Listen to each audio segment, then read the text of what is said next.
Hello students, आज की इस वीडियो में मैं कक्षा 12वीं वाले विद्यार्थियों को राजनीति सब्जेक्ट के प्रश्नों के बारे में थोड़ा सा बताने वाला हूँ। तो चलो देख लेते हैं। पहले मैं आपको 6-6 नंबर के प्रश्नों को बताऊंगा, फिर 4-4, फिर 5-5, है ना। तो पहले 6-6 को ही देख लेते हैं। तो 6-6 नंबर के प्रश्नों की जब तैयारी करोगे तो कौन कौन से प्रश्न पढ़ना है, कौन कौन से छोड़ना है, तो इसके बारे में मैं आपको बता देता हूँ। तो सबसे पहले हम लोग 6-6 नंबर के प्रश्नों में मैं आपको अध्याय 5 को बताऊंगा। तो अध्याय 5 है समकालीन दक्षिण एशिया। समकालीन दक्षिण एशिया से 6 अंक के प्रश्न आने वाले हैं। तो यहाँ पे जो अति लघु उत्तरी दिखाई दे रहे हैं ना, इनको पढ़ना ही नहीं है। यहाँ से प्रश्न एक भी नहीं बनेगा, एक भी नहीं। अति लघु उत्तरी को पूरा स्किप मार देना। ठीक है, यहाँ पे बहुत सारे प्रश्न है अति लघु उत्तरी में। अति लघु उत्तरी से नहीं आता है प्रश्न। अब आते हैं अति लघु उत्तरी के बाद लघु उत्तरी, है ना। लघु उत्तरी में एक आध ही दो प्रश्न ऐसे हैं जो आ सकते हैं। इसके बाद यहाँ भी प्रश्न नहीं है। तो एक काम करना, लघु उत्तरी को भी स्किप मार देना। एक प्रश्न आ रहा है तो एक प्रश्न अथवा में यहाँ से रहेगा, है ना। लघु उत्तरी से, और एक प्रश्न दीर्घ उत्तरी से रहेगा। तो लघु उत्तरी को भी स्किप मार सकते हो। ज्यादातर फोकस करना दीर्घ उत्तरी को। ठीक है, दीर्घ उत्तरी।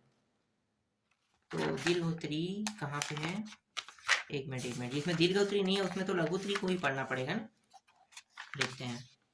ठीक है, ये लघु उत्तरी है।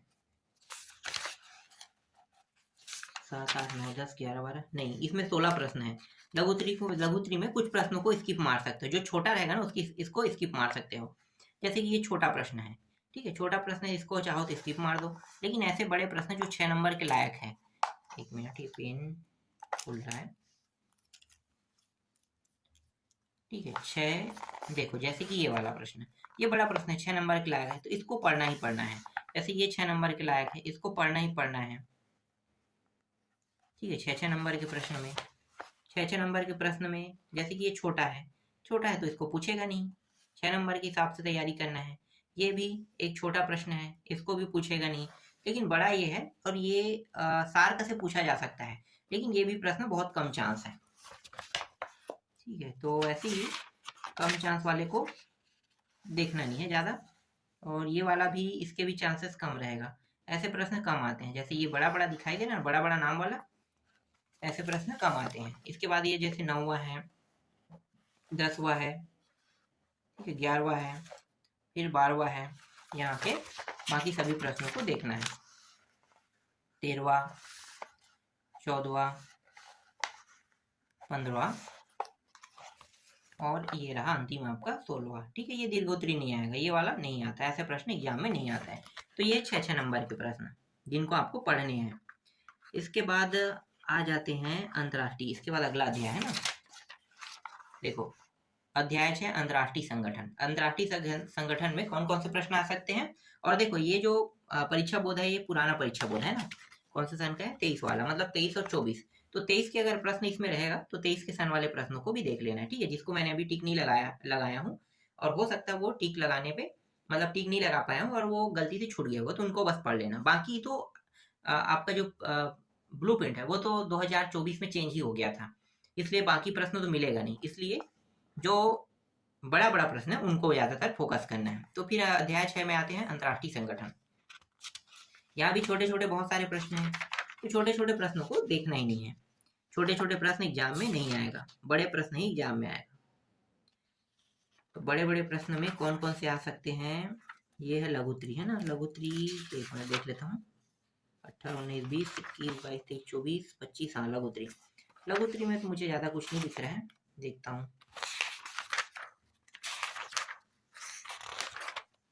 ठीक है, लघुत्री देख लेते हैं। तो लघुत्री में ये पहला प्रश्न, भाई ये छोटा है, छोड़ दो। दूसरा छोड़ दो। ये तीसरा, तीसरा लायक है भाई, पढ़ने लायक। ठीक है, तीसरा है। चौथा एकदम छोटा है लेकिन इम्पोर्टेंट है, छोड़ना नहीं है। पांचवा छोटा है लेकिन इम्पोर्टेंट है, 10 टॉपिक दिया हुआ है, इसको पढ़ना है। सुरक्षा परिषद के क्या कार्य है, ऐसे प्रश्न एग्जाम में नहीं आते हैं। ठीक है, सुरक्षा परिषद के क्या कार्य है, ये एकदम छोटा टॉपिक है। तो 2-3 कार्य ही बताओगे। फिर ये भी छोटा टॉपिक है, ऐसे प्रश्न एग्जाम में नहीं आएगा। बड़ा टॉपिक में बड़ा प्रश्न आएगा। जैसे ये है 8वां है, ठीक है, 9वां है। 9वां एकदम छोटा है, पर ये 2 टॉपिक को मिला के दे सकता है ना। महासंघ वाला 10वां देखना है। और 11वां देख लेना। ठीक है, ये एक प्रश्न है 11वां। फिर ये 12वां देख लेना। ठीक है, इम्पोर्टेंट है। 13वां ये मिला के आ सकता है, छोटा टॉपिक है, दो टॉपिक को मिला देगा। 14वां और ये 15वां। और कुछ है क्या इसमें? है तो बहुत सारे, देखो ये सब है। 16वां ना, 17वां। अब के प्रश्न जो है ये सब इंपॉर्टेंट लग रहे हैं। 18वां ना, 19वां यूनेस्को के कार्य पूछ रहे हैं। उसके बाद 20वां उसका शीत युद्ध से संबंधित है। 20वां भी देखना है, शीत युद्ध वाला। और ये 21वां। ठीक है, इसमें बहुत सारे प्रश्न हैं। इसके बाद इन सभी को पढ़ लेना, ठीक है। ये सब 22वां, 23वां और विश्व बैंक के कार्य। फिर ये 24वां दीर्घोत्तरी में, दीर्घोत्तरी प्रश्नों को भी पढ़ना है। इसमें थोड़ा ज्यादा पढ़ना पड़ रहा है। और हाँ, दीर्घोत्तरी को चाहो तो तुम छोड़ सकते हो, एक प्रश्न यहाँ से रहेगा, एक प्रश्न दीर्घोत्तरी से रहेगा। तो दीर्घोत्तरी पढ़ते हो तो 3 ही पढ़ना पड़ेगा ना, 3 प्रश्न है। बस दीर्घोत्तरी बस नहीं आएगा भाई, दीर्घोत्तरी में 2 प्रश्न है तो दोनों को पढ़ना पड़ेगा। इसके साथ इसमें से कुछ प्रश्नों को काट के पढ़ सकते हो। जो सन में आया है उसको पढ़ना ही पढ़ना है, जो 2020 में आया, 22 में, 23 में आया है, 6 नंबर का नहीं, लेकिन मिलके ये आ सकता है, इसलिए उनको पढ़ना ही पढ़ना है।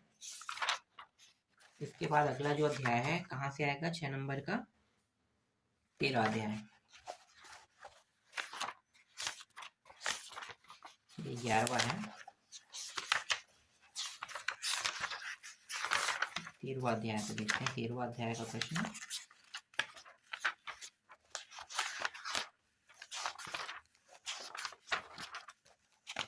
आ गया। हाँ, भारत के वैदेशिक संबंध। ठीक है, विदेशिक संबंध।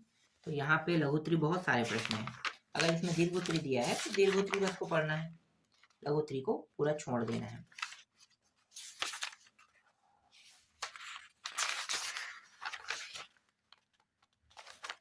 ठीक है, इसमें दीर्घोत्तरी नहीं दिया है तो देखना तो पड़ेगा कौन कौन सा आने वाला है। जैसे कि गुट निरपेक्ष वाला है ना, 6 नंबर का है, नेहरू वाला है। ठीक है, ये दोनों देखना पड़ेगा। तीसरा चौथा छोड़ दो, तीसरा चौथा नहीं आएगा। और कौन सा है? 5वां क्या भारत में विदेश नीति? हाँ, बांग्लादेश वाला छोड़ दो उसको। 6वां छोड़ दो। 7वां गुट निरपेक्ष, देखो ये प्रश्न है। ठीक है, इसके बाद 8वां इनको पढ़ना है, 9वां पढ़ना है। ठीक है, 10वां, 9वां छोटा सा गुट निरपेक्ष वाला है, देख ये वाला और ये वाला दोनों को मिला के पढ़ना है, एक ही है, अलग मत समझना। ठीक है, भारत की ये नीति छोड़ दो, ये सब छोड़ दो। 12वां 13वां को बस हो गया। अब देखो दीर्घोत्तरी है। यहाँ पे जो दीर्घोत्तरी प्रश्न है उनमें आपको कौन कौन सा पढ़ना है? तो देखो ये पहला है, दूसरा भी पढ़ना पड़ेगा, तीसरा पढ़ना पड़ेगा,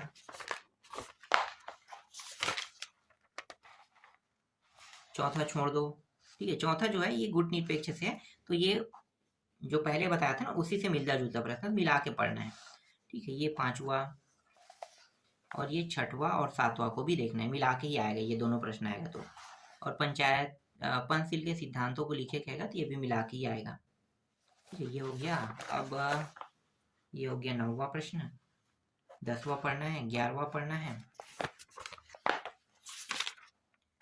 ठीक है, 12वां गुट निरपेक्ष से। ज्यादातर जो प्रश्न है गुट निरपेक्ष से ही आएगा एग्जाम में, तो गुट निरपेक्ष के टॉपिक को नहीं छोड़ना है।